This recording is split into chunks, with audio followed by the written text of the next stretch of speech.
for coming out.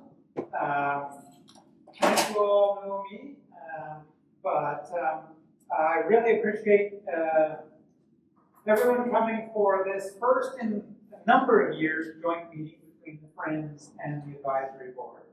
A couple of things to note, since this the Advisory Board is a public board. We are being recorded, so the camera is over there. If you don't wish to be on camera, I think it's kind of this area. Yeah, come to this side. Yeah, that side of the room is so you know if you're in the witness protection program, that's the side to be on. All right. Also, because the room doesn't have the greatest acoustics, we've got this microphone, so I'll hand it around when we're doing introductions.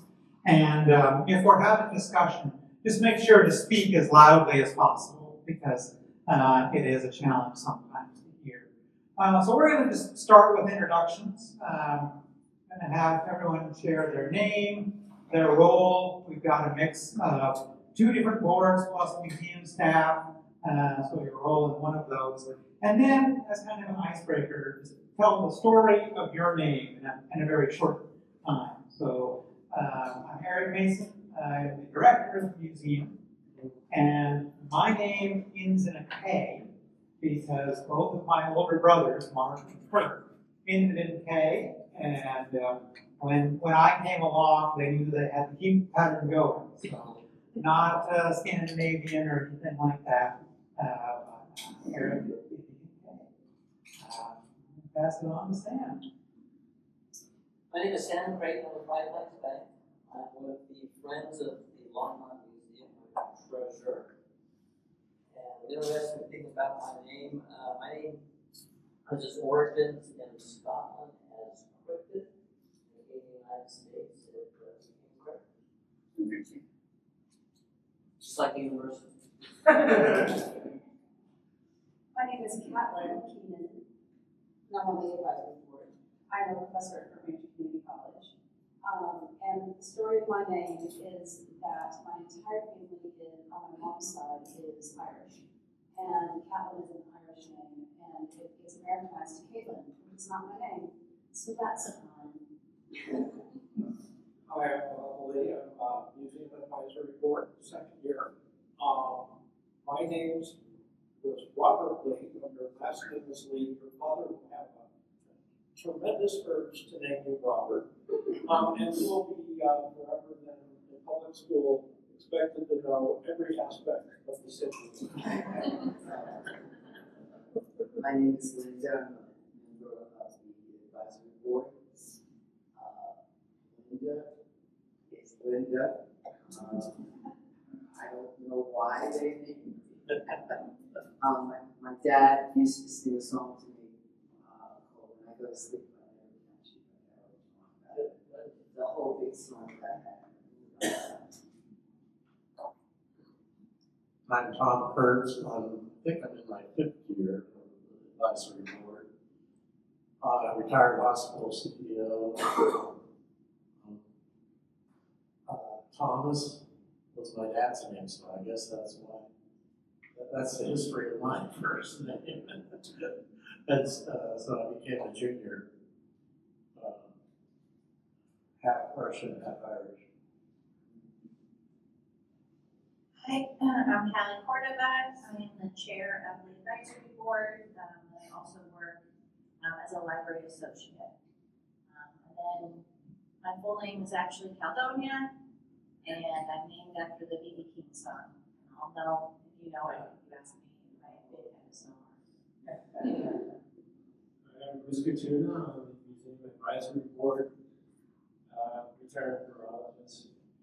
And I don't talk about my names. I never really liked my first name very much, Bruce. Bruce just has a screws. But I do want to mention that my 93-year-old brother is in town visiting from California. And she makes shirts. She actually was in education. And she made this shirt. In fact, every shirt that I've worn to the Museum Advisory Board meetings has been one that my visiting brother has. And also, I only leave it in 10 minutes because we have dinner flight.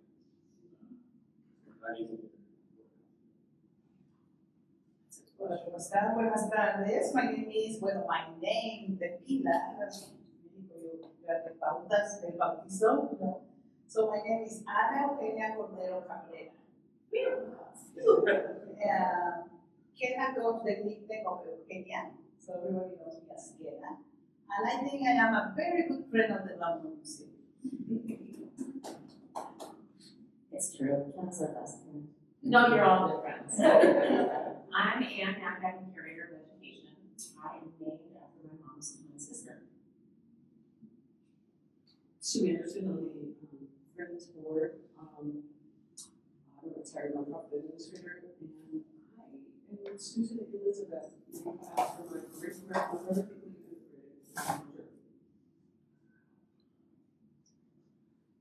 I'm Brian Allard. I'm on the French Longmont Museum Board, president. My name, Brian, my parents just decided to name me Brian because they had a friend named Brian who likes, so nothing more than special there.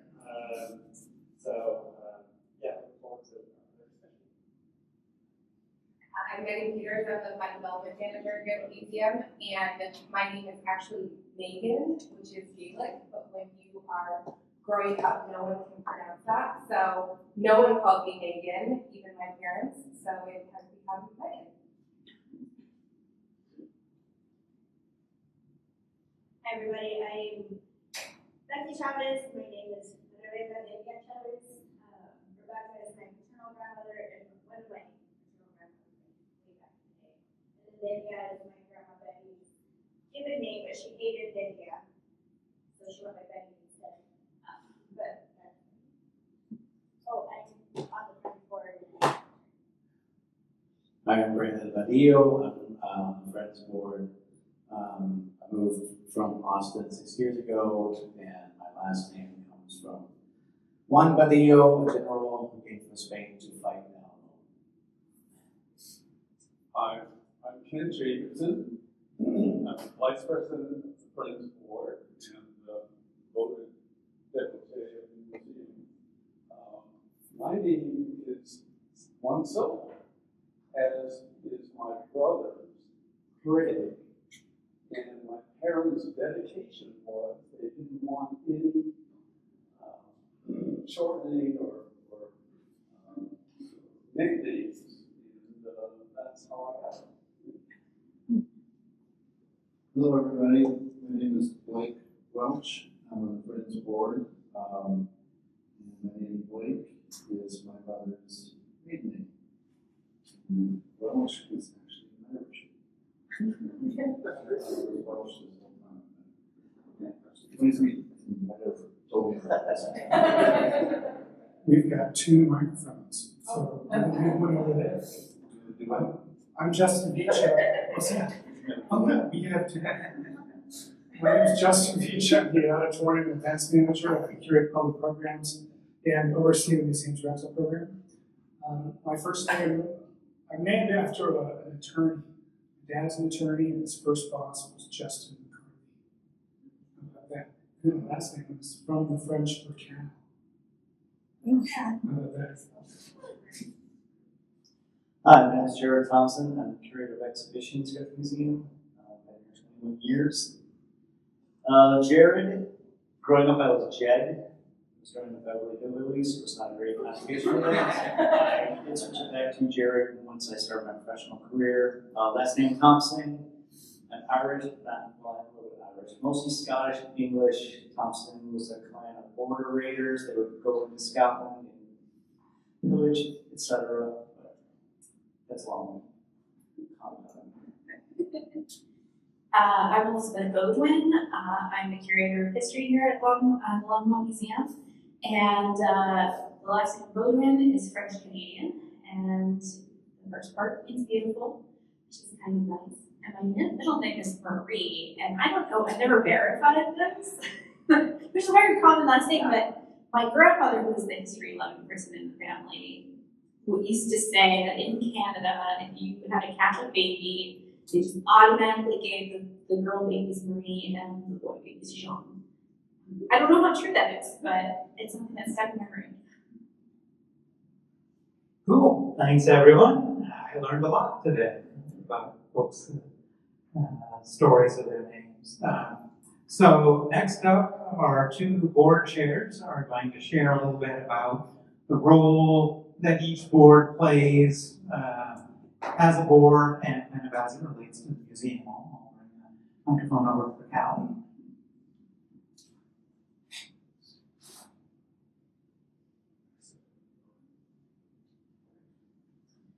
So the advisory board is appointed by the city council. There are 9 positions that are staggered 3-year terms. And then our main role is to advise the city council on matters of the museum, both development and use. And then among that, one of the primary things we do is look at accessions and deaccessions that are presented to us for the museum. So if you're not familiar with that term, accession means to bring something into the museum's collection. Deaccession is to take something out of the collection. The board is the official authority on both of those bringing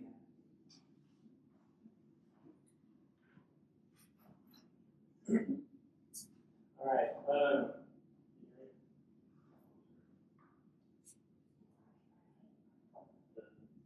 Just slide that switch over. All right. Now can you hear me? Yeah. So to bring the Longmont Museum, our 501c3, we are able to collect funds for the museum. Don't necessarily have to go through city council. Our role is a little bit changing. I don't know how much the advisory board is aware of that, or how things are kind of going to change over the next couple of years. But we have always had considerable amount of money and a pretty good source of funds to help support the museum. And as I came on, I've been on the board for now 3 or 4 years, and in that time, things have changed. Obviously, the capital campaign expansion. That's a really neat opportunity for the city and also just the museum itself. So, I think that this is going to be a great meeting to kind of get a good idea of how we can potentially continue to help the museum, help you, and figure out how we can work together. I think our mission has always been to be able to help the museum, but having open communication, I think would be a very good opportunity for our two boards. I think we serve different roles, but it's still good to have some kind of connection along those lines. Maybe we can discuss on how we can continue to keep that communication channel open. So going back to kind of the changing dynamics, the Stewart Foundation has been a huge impact for the Friends, it's been a huge impact for the museum. My understanding is that they are now closing out that trust. It is in the process of no longer being kind of the source of income. And so that being said, the Friends have helped cover, get things going on the capital campaign. Made a large donation to make sure that we can go ahead and forward, get permitting, get the project started, and start working. I understand there's still money to be brought in, and we still need to make sure we're heads down that road. But that being said, I think the role of us are going to be more of a fundraising board, and it's not going to be having the capital that we once had. And so I think this is an opportunity now for us to be figuring out how that looks, how we will fundraise, who we're targeting, how we're targeting, and how is the board going to do that. So being in flex and having to kind of figure out how this is going to work, I think it's a good opportunity again for us to talk to you all and figure out how do have contacts as well and have ideas. I think we're open to them. But yeah, that's kind of the general spiel. Anything else specifically? Eric, I know Eric and I emailed back and forth, but is that kind of the general gist of Yeah, I think you covered very much. Friends has existed since at least the 1980s in one form or another. The advisory board since the museum became a part of the city in 1987. So boards have a long history of support. And this really came up because I think there was a chance meeting of our two boards. And as I understand it, it was kind of each person saying, well, I'm on the board. Well, I'm on the board. Well, wait, what? So I think it's a great opportunity for two boards to kind of have a discussion about how they can work together, how they can support each other, and also, are there opportunities that you all see or connections that you all have made in this room that you just want to highlight? So I don't know that we have a real structure for this discussion, but if anyone does have some thoughts about that. to chime in, our last meeting we kind of did talk about some general ideas, getting the flow these and figure out. Potentially, one is to have some form of this kind of meeting, either annually, biannually, quarterly. What would work, and does that make sense? I think one of the things we've also talked about is we're a volunteer board, so not everyone's time. We don't want to be taking up too much people's time and things along those lines. We also don't want to be wasting time. So that potentially makes sense. The other thing that we floated is maybe a member of the advisory board, be a liaison in kind of our meetings, combo.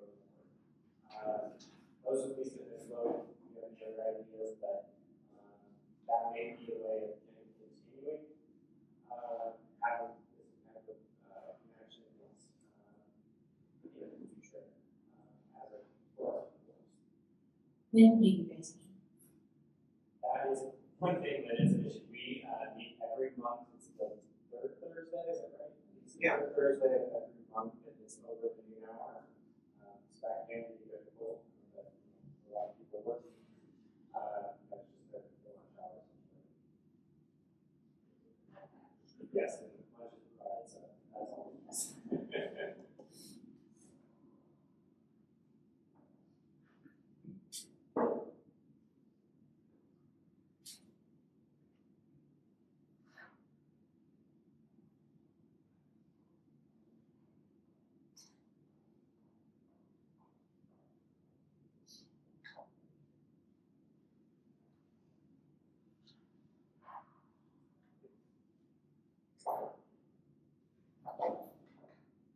And I know from my perspective, I think one thing that both boards really share is being kind of ambassadors out in the community and just supporting the museum when you're talking to other folks in the community, letting them know that the museum is a great community asset. And whether that's talking to individuals or if any of you do know members of city council, that's something that staff really can't approach city council directly, but the specific role of the advisory board and also I think absolutely a key part of being on the Friends board is just having that awareness of who you're talking to and making sure that you're sharing what's going on in the museum. Trying to get more support for what the museum is doing. So from the advisory standpoint, do you all get information about what you're doing, about decision making, about what's going on there? Is there a role to be built there? I mean, or does this just not even make sense for us to there any disconnect here? Is there a way that we can better support the advisory board, and vice versa?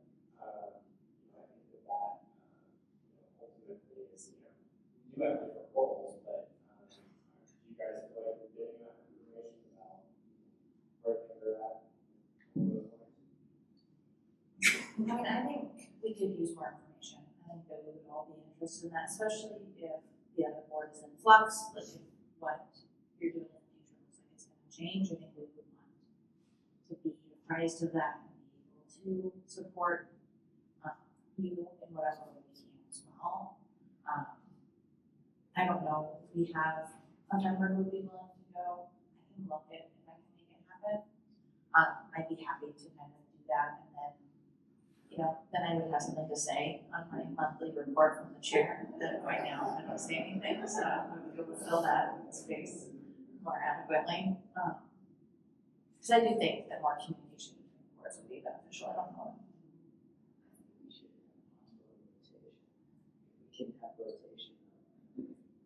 One of us goes to their meeting, and one of them comes to our meeting, and rotate people so everybody wants to come with an idea of what each committee is doing, and we share ideas.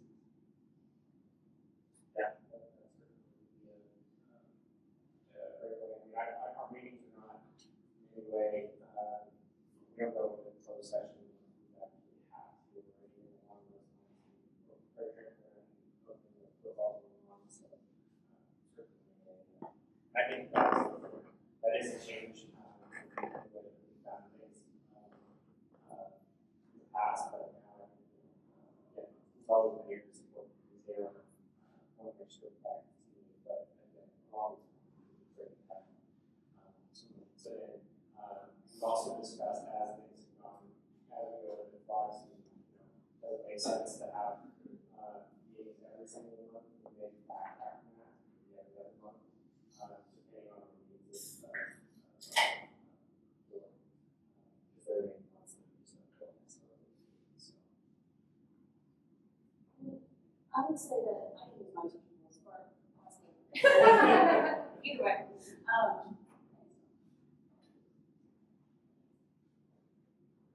So I know that we recently got a fascinating update from the city manager.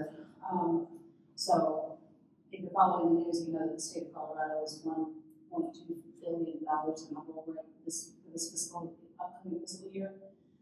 And so there's no money for a lot of initiatives. And I got the impression from that conversation that there is a lot of recognition of the importance of the museum and the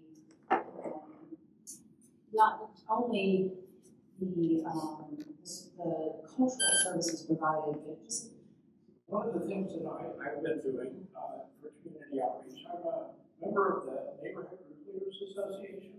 If you're aware of that, we meet on the third Thursday of every month. And there's the community leaders from each of the neighborhoods attend, and it's a great way because you're talking to people across the city. Every neighborhood has somebody there. I've been pitching the museum the exhibits at every meeting. Come see Picasso. And it's that's where I learned about boards and commissions. That's why I'm here, is because I had that community experience that, there's opportunities in the city. And I think it's a great place for nonprofits, for volunteer opportunities to be heard. And it is true. You can put the Picasso thing on the bus that goes down the street. When you tell somebody, you need to see this, come here, then they start remembering that. So the NGLA, I think, is a great venue for that, and I will continue to do that. But you might want to think about attending, or even maybe doing a presentation.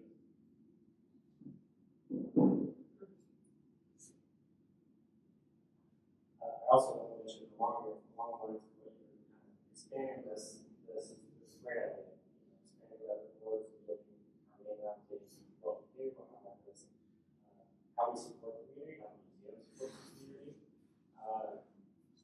not just culturally and all that kind of stuff economically as well. But the other thing to be said, and that's one of the things that we're also going to be trying to, I think, some folks on the continuum is that I think we do have some untapped opportunities for fundraising. Again, we're still baby stepping, still learning all of this and figuring out how we're going to step into that role. But most of our donations, most of the stuff that we've done for the capital campaign has been individual donations. Now we're moving into more corporate and sponsorship and those lines. But I think the business community is an untapped area, and I think that that's another area that we should be thinking about, at least from the friend's perspective, but I think as well, you guys have connections, so having things along those lines, that would be a good opportunity for both of us.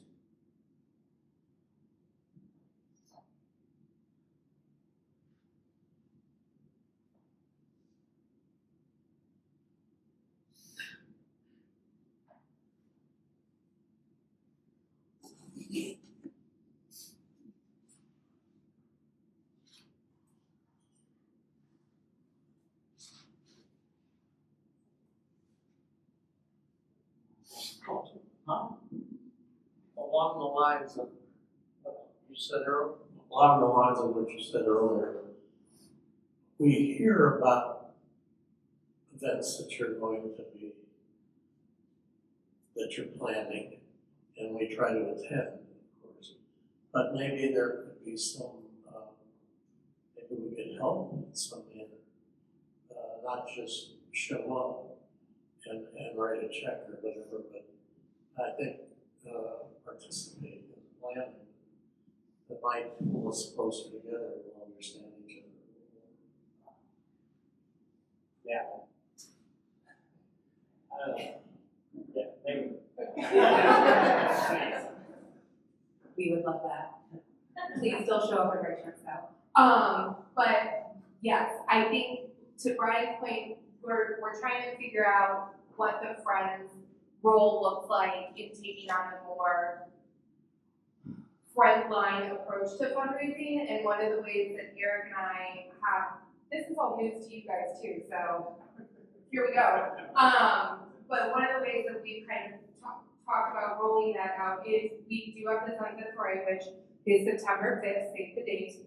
And one of the ways that we are looking at improving that event is having more sponsorships and more tables sold. And I think that that is a really great entryway for these boards to work together and make that happen. Who are the people you know who all want to come together and buy tables? Who are the corporations that you know who want to come in and sponsor and sell tables? And if that is the way that the advisory board and the Friends board can work together for events specifically, that is certainly something that we can communicate about and make happen, because that's just not something that we always have the capacity to dedicate as much time as it deserves to. And so having the people in this room be on the boots on the ground for things like that would be an amazing support and help.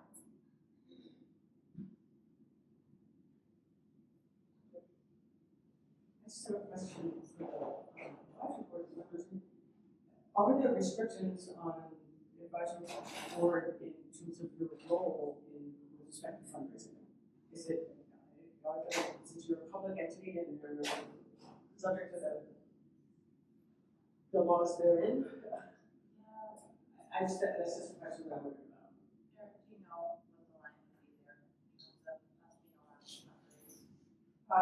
I think the line would kind of be probably get fundraise as a board, but as individuals, you can raise money individually, but I think the advisory board saying, please give money is probably crossing the line that the city would prefer not to cross, especially given the Friends serve that purpose. So, but that would reach back to you. Right. Yeah, That's great. Maybe, I don't know, if you were acting in your individual capacity and not as a board member, doing a task, but if you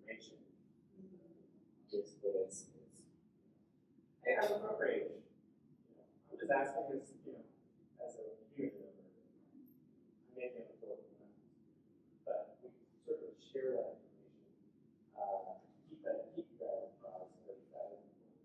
And I think that, that's another point to be made, that I'm hopeful from this as well, is that, we have the Friends Board, we've got, how many people are here, but, now we've got other faces, we've got other community members that we can also tap into that may have, connections with the neighborhood community, talking about our range, things along those lines. So, I think that any opportunity to expand that is certainly a great opportunity for us.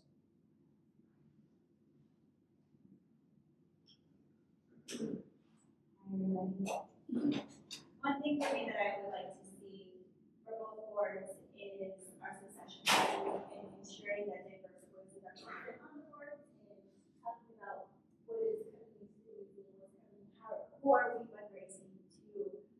Our donor base right now is very homogenous, and I'd like to see it not so I'd like to see. I'm here, Brandon's here, because if you announced said, hey, come to this board meeting, it's fun.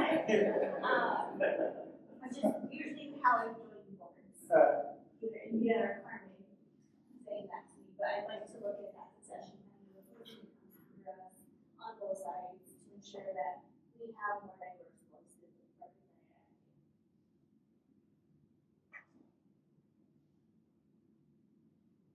And I think that is an amazing idea for the advisory board. Anyone who is a citizen of Longmont and has been for a year can apply. So like ultimately it is the city council who decides, but I think us getting the word out to more people that they do qualify for this board, that being a citizen of Longmont is all that it takes, would be something that would be great to kind of have that partnership to reach into more diverse communities.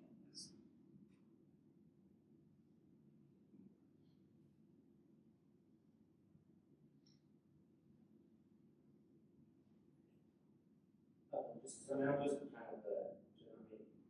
I think we'll talk about you guys coming to our meetings. So please communicate where the meetings and start about you guys' meetings, and you guys can start showing up with that kind of what we have to some action item or consensus here, and also what we're sharing, and vice versa. I mean, I'm obviously we're open to, I don't know what their all meetings are, but you all want us to be heard, that would be helpful. So yeah, ours is on the third Wednesday of the month at 4:30. But I think, yeah, if Eric's willing to kind of help us coordinate a way to like have a rotating schedule, that we would be very interested in that and something we can talk about more at our next board meeting. Great. I also like your idea of combining boards, like this, a couple times a year. I don't know exactly. And maybe this is the jumping off point. Like I said, I don't want to waste anybody's time, but I think it would be nice to if we have this connection, we have time, if it makes sense, we can kind of make a decision on if it makes sense to have it quarterly, if it doesn't make sense, let's not do it. If it's biannually, fine, it's annually, whatever, but I think this may be kind of what you guys figure out whether that that's just my, like I said, I've done all the talking for most of the year, so anybody else has any other thoughts on these guys?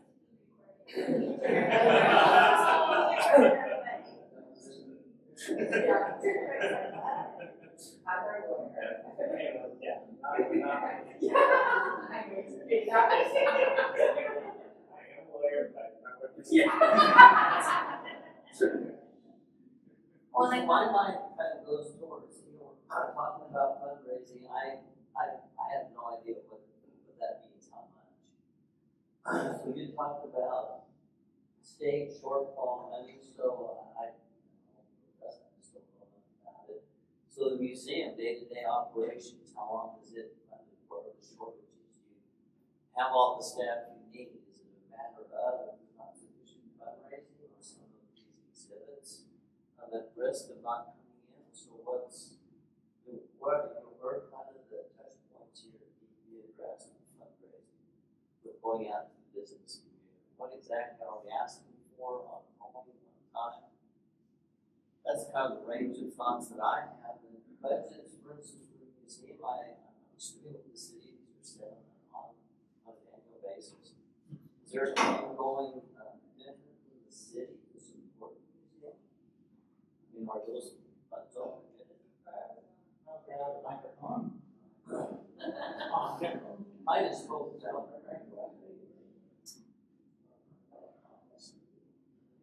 So there's obviously a lot to talk about budget-wise, and certainly more than we can probably cover in this one meeting. I do also want to acknowledge that our city council representative, Susie Hidalgo Fairbank, has come in. So I'm delighted that she's been able to join us. She attends advisory board meetings. As far as budget, obviously the city approves budgets on an annual basis. It has funded the museum since 1970, so we feel pretty good about ongoing support.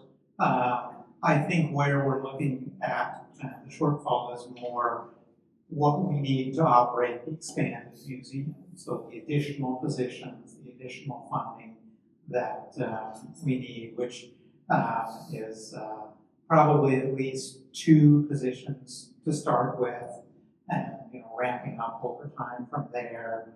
And then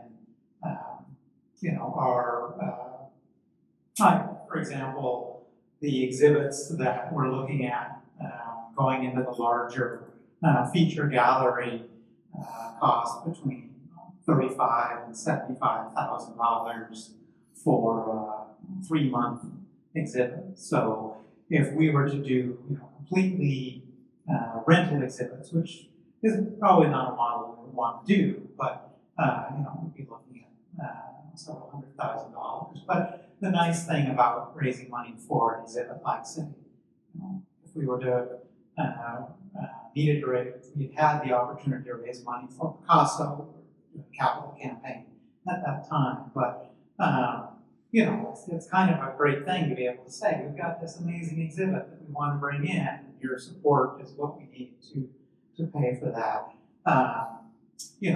We've funded the exhibits right after we've opened the first about 2 years. Those are covered, but beyond that, then that's really when we're going to be looking at how we can support rentals or bringing on more staff to build exhibits like the Lego exhibit that we had just last year. So those are kind of the needs, and it's hard to say the exact numbers right now off the top of my head, but definitely a couple of positions and some rental are probably the most critical ones, as well as we definitely see there's probably going to be a need for added marketing dollars because we really want to make sure the word gets out that we've got a great museum, and that's another area where essentially right now the city is not funding the museum's marketing. We're funding that through grants. So we're not anticipating that the city is going to be doing major increases in marketing. So that's another area we'd like to fundraise for at some point. It's a little harder when people aren't as excited about that as they are about an exhibit. But certainly opportunities there. So how far in advance do you have to commit to an exhibit? How long does it take? Is this possible? Usually it's about 3 years that we are signing contracts with traveling exhibit companies. So we have just signed one for a kimono exhibit that will be in 2027 and early 2028. So that one's out a couple of years. We're working on the exhibit that will open the expansion. We're looking right now at an exhibit of photographs by Frida Kahlo. A lot of photographs of her and her family things like that. That's will be a great exhibit to open the expanded museum. And then, in between those, we'll probably have some, there's a quilt exhibit that's much more affordable, but there's a lot of people that really enjoy quilts and bring those in. So, we certainly try to be as good with our dollars as we can be, knowing, we can't always be bringing in the Picasso. But our exhibit staff and Jared does an amazing job with developing exhibits in-house, working right now with a curator on a BIPOC futurism exhibit for 2027, 28. So, lots of opportunities, and ones that we develop in-house tend to be less of a rental cost and more of a staff and time resource cost. That's good. Related to all things you're asking about. I really have questions, but probably it's you. It's whether or not City Council is reading the tea leaves, as it were, about seeing drastic things happening at the federal level, which are going to be trickling down to states, which trickle down to counties and cities. And what, in terms of sort of rearranging funds and potentially leading to updates in the city budget based on not the federal dollars flowing directly to the museum, but indirectly to the city. What's your sense at this point about where things are going to head? So we've been preparing this for a while, and even looking at what our federal grants, if we were looking. So my philosophy is we pay into these taxes, these grant opportunities were there, let's go get them. Okay, we went out and got them for our, the RISE grant for the 119 change, the moving towards Vision Zero, so all that tearing up on Kaufman, a lot of that was from federal dollar, and then poof, it's all taken away, poof. And so we've already, just as we anticipate, although there was a turnaround where, you committed to these dollars. I mean, I was over all of them, unneeded. You committed to these dollars. You cannot renege this unless, you all want to come out and fix these roads yourself. So there has been a turnaround where we're working to get these funds back so we can ensure that these projects get completed. And it was a contract, and these were agreements that were done. However, in the future, now we're looking, we might not necessarily have this for the RSP, the flood mitigation. So, I think for us as council, we need to be cognizant that we are not adding other projects in the next bright, shiny thing. We need to make sure that we have these goals and objectives, we have these commitments to get these projects done that we've already committed to. So that's our priority. I also sit on the library advisory board, and I'm a bilingual teacher at Indian Beach, so I've been in the district for 31 years in the profession. And one of the things that I noticed and especially I think what's so special about Longmont is that we have our own city municipal museum. The state that I came from, we didn't have those opportunities. There's not a lot of cities, even in Colorado, that could have bragging rights if they have their own municipal museum. So, taking it from that perspective, and this is what I've shared with my council colleagues, is our opportunities for youth. So I'm kind of looking for youth and building culture within the community and education.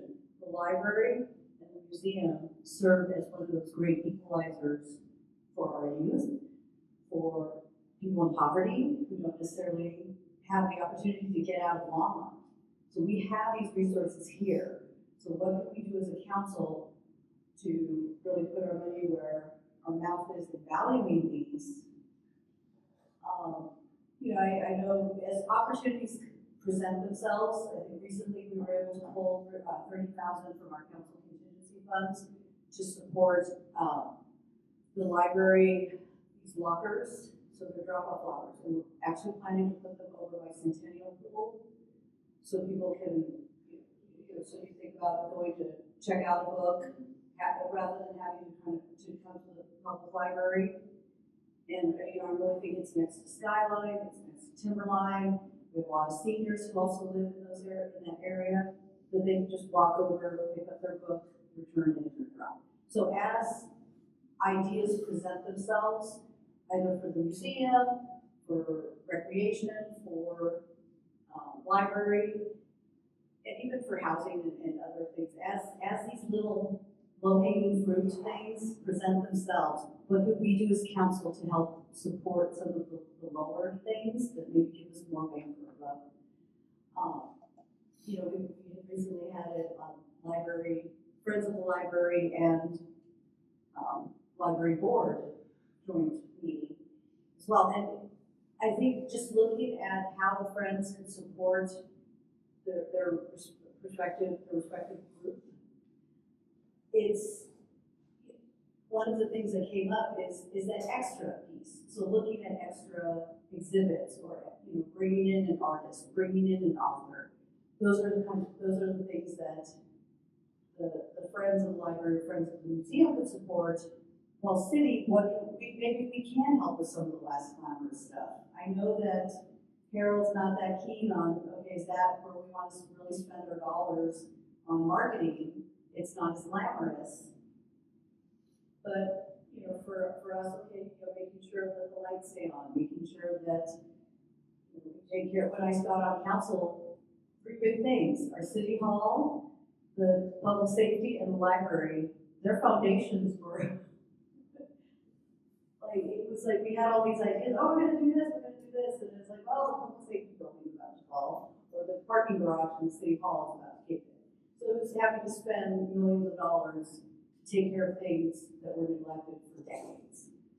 So, you know, we've been planning this for a while. Long answer, long way around the answer is we're trying to find ways to prepare for those things that do come up. And, you know, now we've added that layer of, can we really depend on the federal government to give us these dollars, and how are we going to navigate around them? I would have really liked to see those bond measures pass, because that would have also freed up dollars to move forward in some of the other projects as well. So, long story short, we are trying to plan for the worst and hope for the best.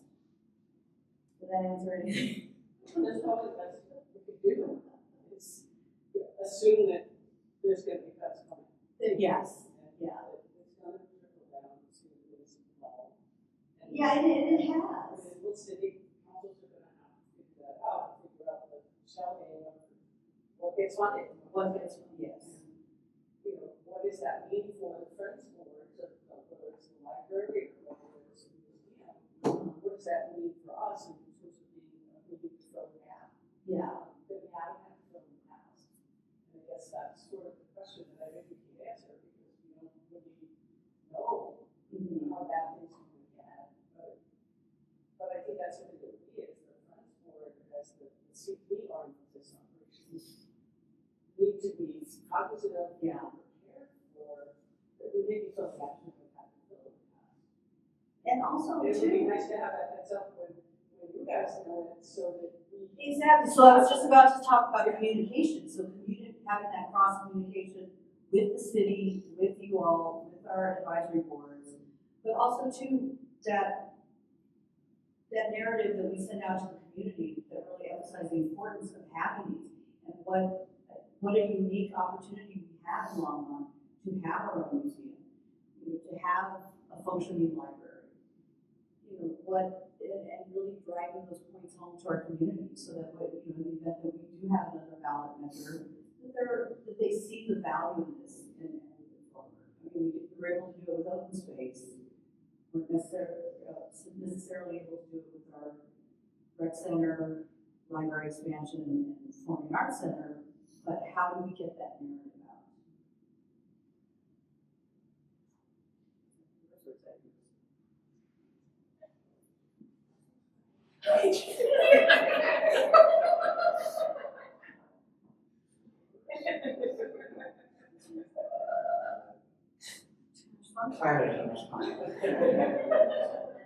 I think this has been a great discussion. I really appreciate what everyone has said.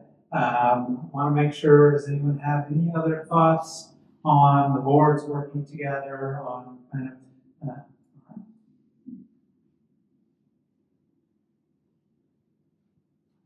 Do you guys have agendas, you know, and are they written? Do you have monthly after your meeting? Is there any way we can exchange? You can look at ours, we can look at yours, you know, get an idea of what you've covered for that particular time period and what you're moving towards, because then we can see if we can make suggestions as we come into the meetings. Yeah, we can certainly say our shared agendas and things like that. Becky does a great job of giving us some minutes, each time, so we do have all the discussion that goes on. And then along those lines, I think that we kind of started this, roles kind of changing. We don't have a pile of money getting into our discussions are changing, our agendas are changing. Frankly, I put together agenda after talking to her typically before a meeting, but you know, it's going to be a lot. We're still kind of figuring out. We don't want to waste every time. We want to just approve something or something along those lines, a payment of some sort. We really want to be able to have discussions on things that would be helpful. And again, maybe the sunset story. That's a big thing. That comes in. That's a big. There is a lot of discussion. There is a lot of things we do.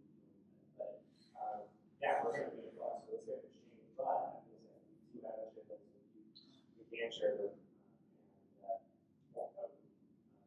It's all in you guys and vice versa.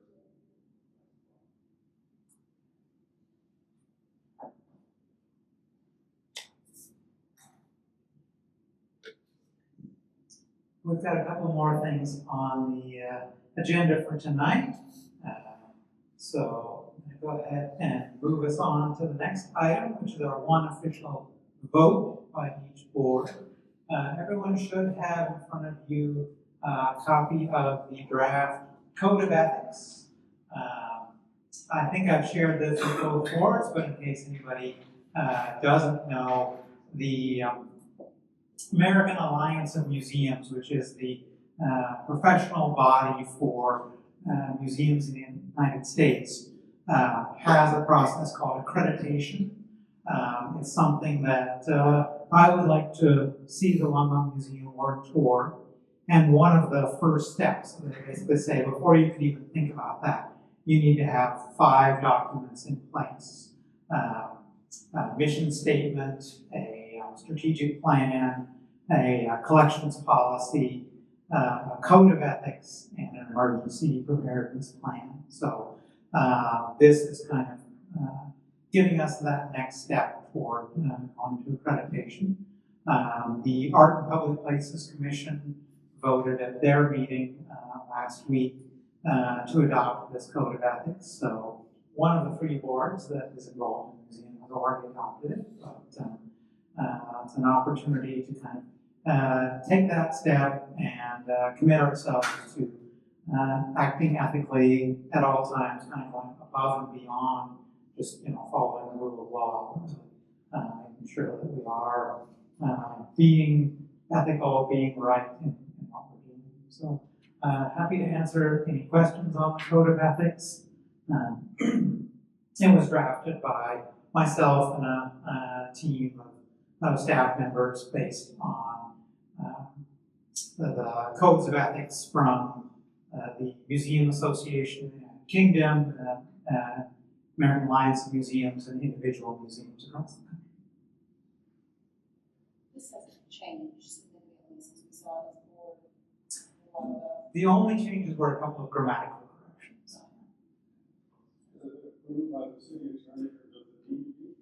Well, that was our first step, was going to the city attorney, and so yes, he has approved the code of ethics, and so we're good.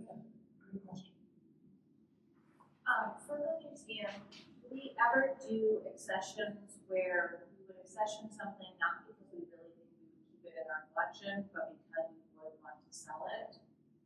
I know that that is something that some museums do, that find to be ethical. I felt like from some of the language here, the priority of like, moving things into other nonprofits first versus the state of Colorado and then wider. But that's something I haven't experienced yet on the board. But is that something that museum would do, or that would fall under the central code? That's a great question. I would say I think there's a little difference between, so museums sometimes are gifted artwork, and maybe some of it does not fit within their collecting mission, and so they would not accession it. They wouldn't put it into the collection, but they would be very transparent to the donor that, you know, this isn't something we could accept. Is it okay for us to, you know, use this essentially as fundraising? I think what this code of ethics would tell us is we would only ever do that absolutely transparently through, you know, communication with the donor. I think we would not accession something only to turn right around and accession. That might be, you know, in 20 years, something that we acquire now, we feel like, oh, this no longer really fits our mission, and we de-accession. And there have been a handful of things that we couldn't find another museum to take. And so at that point, we have sold those at auction, which is kind of our standard practice through the city. Do you have any thoughts on de-accessioning and ethical de-accessioning? The only thing that I can think of that would be like almost a fairly quick turnaround is if we got something and got a better version of it. So I don't know how many people saw the Denver Post article about the map. Like I don't want an accession, a dirty, torn, faded map if there's a better one out there. Unfortunately, no one has that exact map in yet, but I've gotten two other ones. And I think like a big part that I take away with this is that, you know, there's no kind of wheeling and dealing within our own either staff of this group or other members of the city and stuff in terms of like sales and all of that. That's any questions?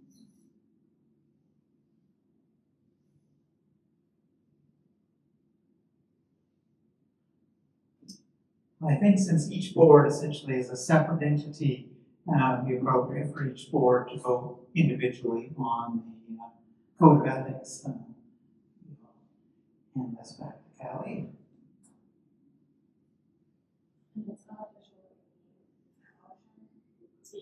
Yes.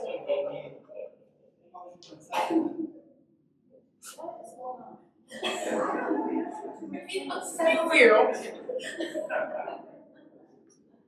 Is there anyone from the Longmont Advisory Board that would like to make a motion to accept the museum code of ethics? Alan, second. Tom, all in favor? Do we still have a quorum here? This is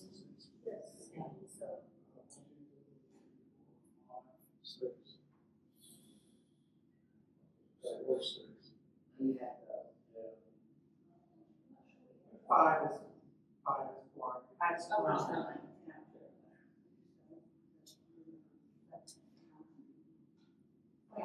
We did it. All right, print board. We have a motion for the code of ethics. Sue, second. All in favor?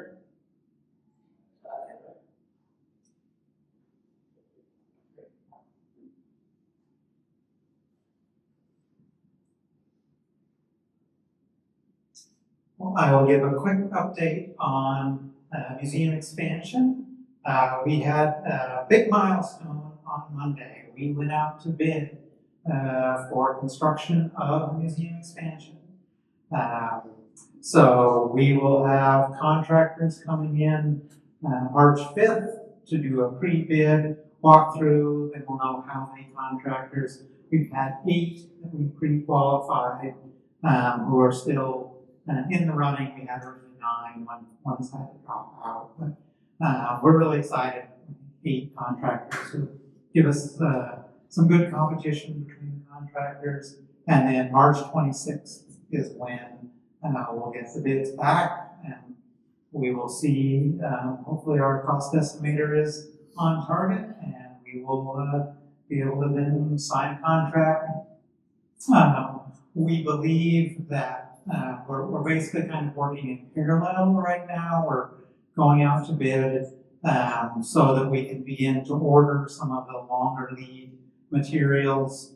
We're also still working through the city design review committee process, and they've told us that they expect, that we should expect to finish up that process probably in early June.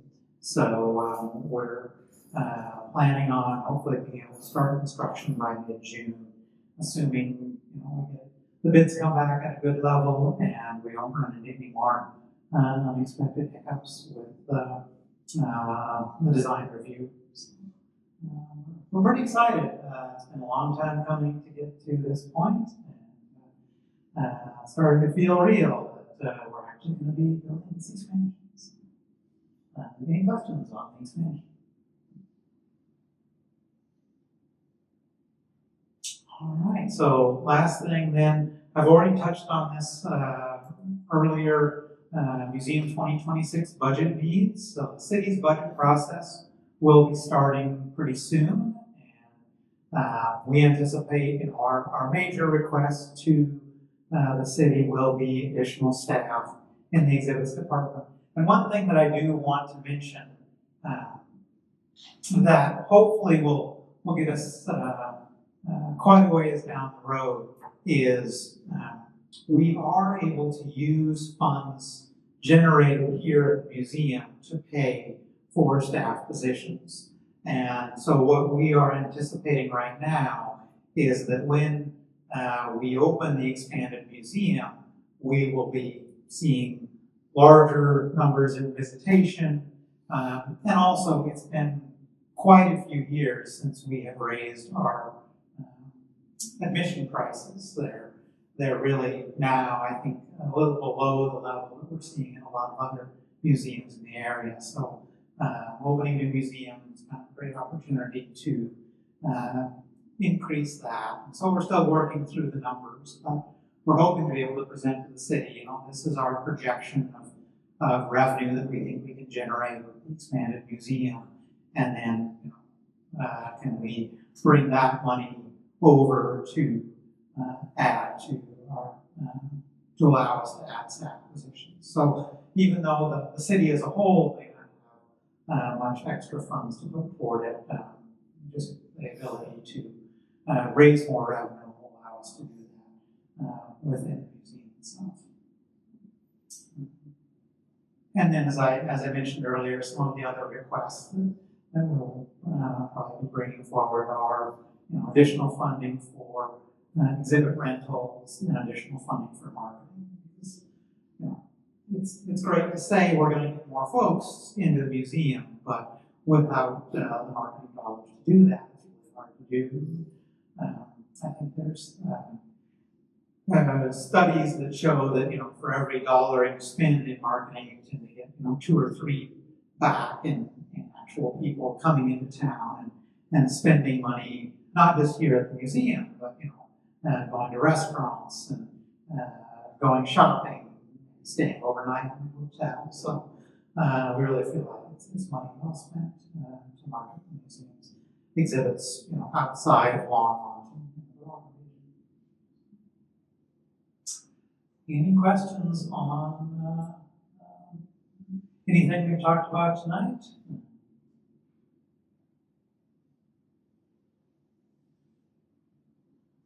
If not,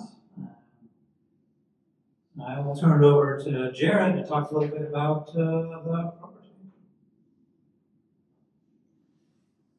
So, as I mentioned, we are expanding the building. We are in the process of developing a permanent children's exhibition, so we have built some prototypes for that. If you guys would like to check them out, we do have them upstairs in our office area. They are kind of rough, don't take them too literally, it's just proof of concept, a lot of these. You don't want to put too much effort into them, or then you have a hard time changing them. You don't want to be emotionally attached. So yeah, I can take you through the exhibit, kind of show you what we're thinking thematically, and just show you some of the examples of stuff we're working on. And it's gonna open, we're shooting for fall 2026. That's what we're looking at.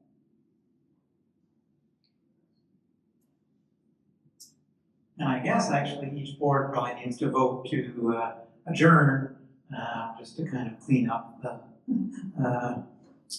whole process, since it would be an official motion.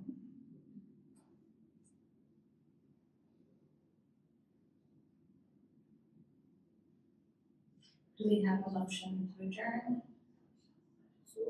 And then second, all in favor? Unanimous.